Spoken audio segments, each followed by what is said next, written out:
जय हिंद। आप सभी का बहुत बहुत स्वागत है।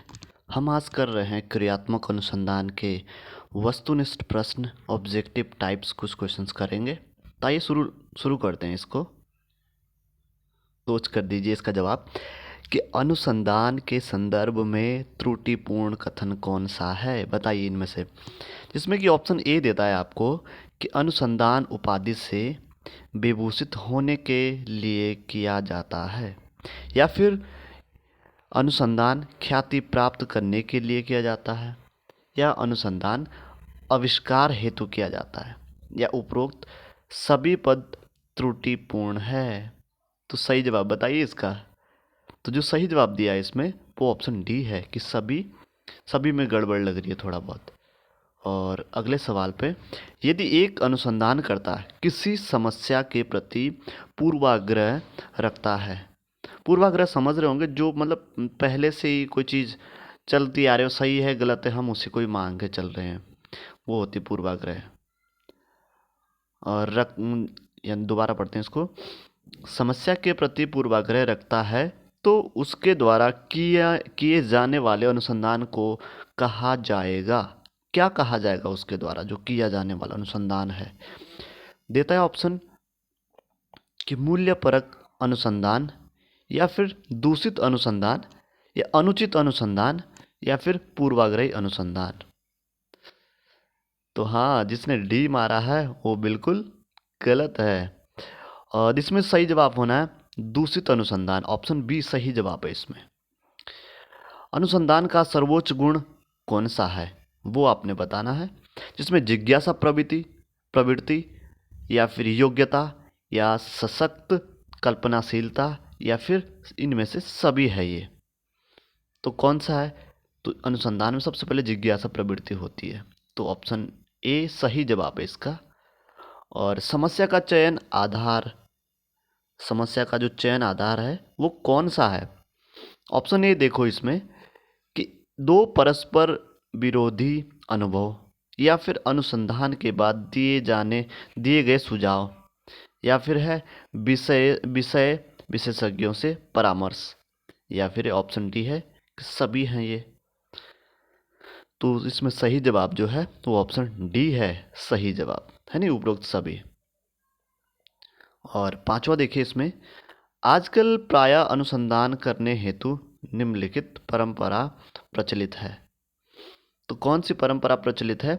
अनुसंधानकर्ता की योग्यता, रुचि आदि को बिना सोचे समझे पर्यवेक्षक उसे समस्या प्रदान करते हैं। ऑप्शन बी देखिएगा कि अनुसंधानकर्ता स्वयं समस्या ढूंढने में अत्यधिक परिश्रम करते हैं, या फिर अनुसंधानों के शीर्षक में चरों की हेराफेरी द्वारा नवीन सिद्धांतों का निर्माण होता है। ए और बताया कि ए और सी दोनों भी बताना है आपने, और देखिएगा इसमें जरा क्या आंसर हो सकता है।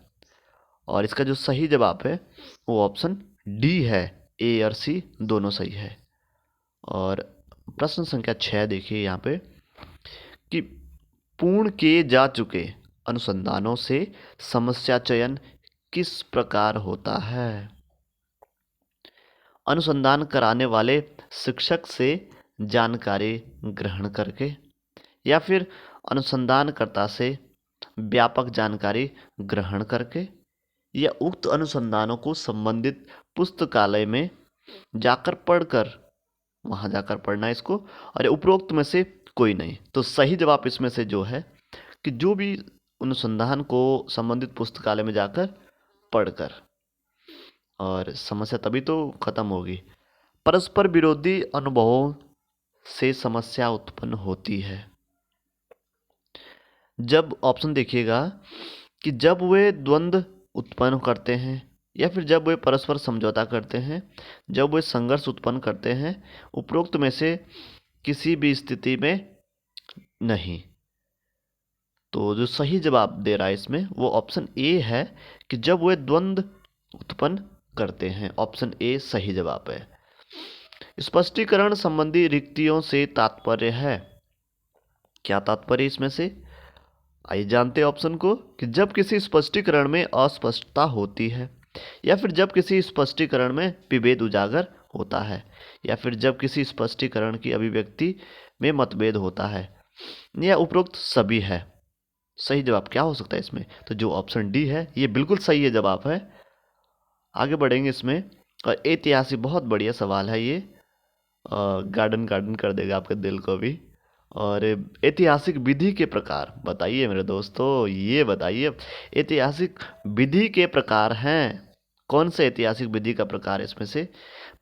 विवरणात्मक, विश्लेषणात्मक, या फिर ऐतिहासिक, संवैधानिक एवं प्रलेखी, विद्यालय सर्वेक्षण और सामाजिक सर्वेक्षण, परीक्षा प्रणाली सर्वेक्षण। तो जो सही है इसमें ऑप्शन डी है, सर्वेक्षण, परीक्षा प्रश्नावली सर्वेक्षण। और अगला सवाल देखिएगा इसमें कि सर्वेक्षण विधि में नियंत्रण की आवश्यकता वो बतानी है आपको, अत्यधिक होती है या फिर सामान्य होती है, आंशिक रूप से होती है या फिर बिल्कुल भी नहीं होती है। तो क्या हो सकता है इसमें से? जो ऑप्शन बी है, आंशिक रूप से होती है।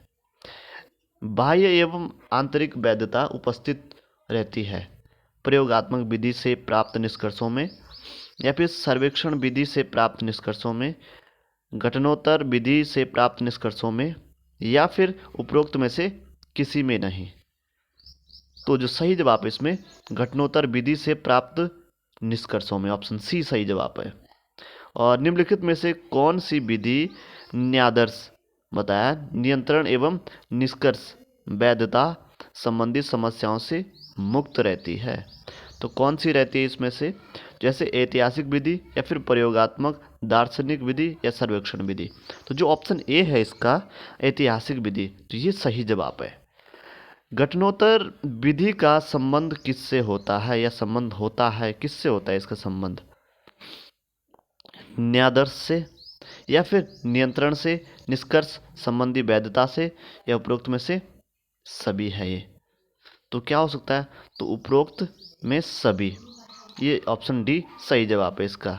और ये देखिएगा अगला सवाल कि न्यादर्श, नियंत्रण एवं निष्कर्ष वैधता के संबंध में कौन सी विधियां लगभग एक समान प्रकृति की है?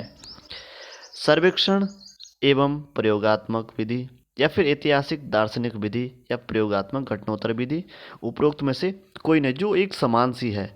तो आप ये देखिएगा ऑप्शन जो बी है वो सही जवाब है। ऐतिहासिक और दार्शनिक विधि जो होती है वो लगभग एक समान प्रकृति की होती है। और सर्वेक्षण विधि का संबंध रहता है, बताइए ये किससे रहता है मेरे दोस्तों? बताइए उन अभ्यासों से जो निरंतर चालू है, ऐसी प्रक्रियाएं जो अनवरत चल रही है, या फिर ऐसे अनुभव जो किए जा रहे हैं, या उपरोक्त में से सभी। तो ऑप्शन डी जो है उपरोक्त सभी, ये सही जवाब है इसका। और घटना का तथ्यात्मक प्रस्तुतिकरण करने के लिए प्रयोग किया जाता है। क्या किया जाता है? प्रयोगात्मक अनुसंधान, वर्णनात्मक अनुसंधान, अन्वेषणात्मक, या फिर उपरोक्त में से कोई नहीं। तो सही जवाब इसमें बताया है वर्णनात्मक। वर्णनात्मक जो अनुसंधान है उसका प्रस्तुतिकरण करने के लिए प्रयोग किया जाता है घटना का तथ्यात्मक रूप से। और निम्नलिखित में से कौन सा अनुसंधान लचीला नहीं होता है? क्या पूछा है पर दोस्तों? लचीला नहीं होता है। अन्वेषणात्मक, वर्णनात्मक, प्रयोगात्मक, या फिर कोई नहीं इनमें से। तो जो ऑप्शन सी है ये नहीं होता है जी, इसमें प्रयोग करने पड़े, एक्सपेरिमेंट है नहीं।